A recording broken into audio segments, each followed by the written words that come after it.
Oi, eu sou o Henrique, e isso é uma galinha. Nos próximos 5 minutos eu vou te mostrar o que essa galinha tem a ver com as cobranças ilegais que o governo vem fazendo nas contas de energia elétrica. Eu tenho absoluta certeza que você já ouviu falar essa frase. De grão em grão a galinha enche o papo. Eu sinto te dizer que essa é a mais pura verdade.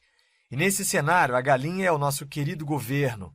E os grãos são os milhares de reais dos pagamentos indevidos que milhões de brasileiros vêm fazendo todos os meses. Para você entender melhor o que eu estou falando, assista a essa reportagem rapidinho.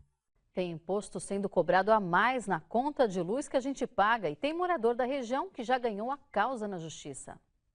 Responde aí, quando você recebe qualquer conta na sua casa, você costuma analisar as tarifas e impostos que são cobrados? Só vejo o valor e pago só. Como eu não entendo, eu moro sozinha, não entendo muito, então passa despercebido, eu pago e pronto. Pois é, ninguém vê, nem reclama e o dinheiro vai embora. Mas o prejuízo está saindo do seu bolso.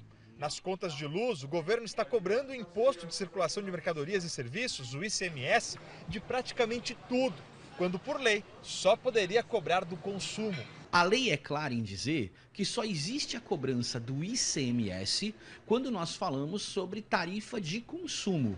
Por conta desse fato, existe essa diferença aí variável em torno de 12% a mais ou menos 30% da conta, dependendo da situação tarifária, no que se refere a esse erro em favor do Estado. Foi por isso que a empresária Regina entrou com a ação na justiça em maio e agora saiu o resultado em primeira instância. É uma coisa assim que é nossa por direito, então a gente não está tirando de ninguém.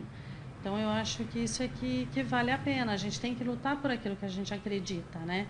O advogado explica que o Estado recorre automaticamente em todas as instâncias. Na maioria dos casos, o consumidor ganha e o Estado tem que pagar a diferença com juros e correção. Vale lembrar que o processo serve para duas coisas. Num primeiro momento, para que o consumidor deixe de pagar esse valor a mais do ICMS. E num segundo momento, para que ele possa receber os 5 últimos anos relacionados a esse fato. Como você pode ver, nós estamos literalmente engordando uma galinha gigante por anos após anos. E o pior, sem saber disso. Logo que eu descobri que estamos mais uma vez sendo enganados pelo governo de forma tão descarada, eu não pensei 2 vezes e procurei um advogado para saber como é que eu poderia ter o meu dinheiro de volta. Afinal, eu não devia aquele dinheiro e mesmo assim eu paguei. A boa notícia é que eu poderia pedir na justiça a restituição dos valores que eu paguei indevidamente nos últimos 5 anos e seria restituído com correção monetária. Ou seja, o governo teria que me devolver tudo. A má notícia é que eu teria que pagar entre 25% a 30% do valor da restituição para o advogado entrar com a minha ação. Eu te confesso que eu não fiquei feliz com isso, não. Afinal, eu já tinha sido enganado, paguei uma conta que não devia e para receber o meu dinheiro de volta, ainda por cima eu teria que pagar uma boa parte para um advogado. Achei muito injusto isso. Bom, o advogado não tem culpa disso, né? Afinal, é o trabalho dele. Mas eu decidi estudar mais sobre o assunto antes de assinar um contrato que me faria perder de 25% a 30% do meu dinheiro. O fato é que eu tinha descoberto essa informação e todos ao meu redor não sabiam disso. Então eu comecei a falar para todo mundo sobre esse direito, para alertar. Até que num almoço de domingo, na casa dos meus pais, quando eu comentei sobre o assunto, dando a minha opinião, dizendo que eu acho o maior absurdo, o meu primo, que é estagiário numa advocacia, respondeu: verdade, tem muita gente procurando o escritório para entrar com ação de restituição do ICMS. Ele contou um pouco sobre o processo e vagamente como eles faziam tudo isso lá. Logo após o almoço eu não aguentei e chamei ele para conversar na varanda da casa.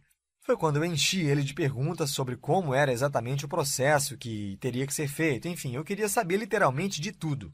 E ele foi me explicando como eram os procedimentos, como faziam no escritório que ele trabalhava, até que ele me falou algo que me deixou com uma pulguinha atrás da orelha.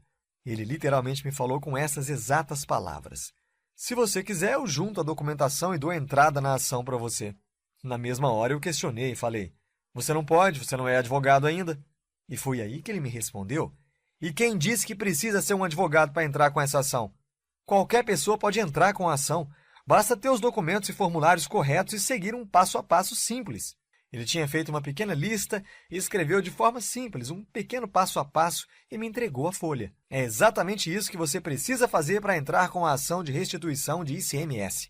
E tem mais. Como você mesmo me falou, um advogado iria te cobrar de 25% a 30% do valor que você teria para receber para seguir esses exatos 4 passos que eu coloquei na folha. Na mesma hora eu falei, porra, é só isso mesmo? Tem certeza?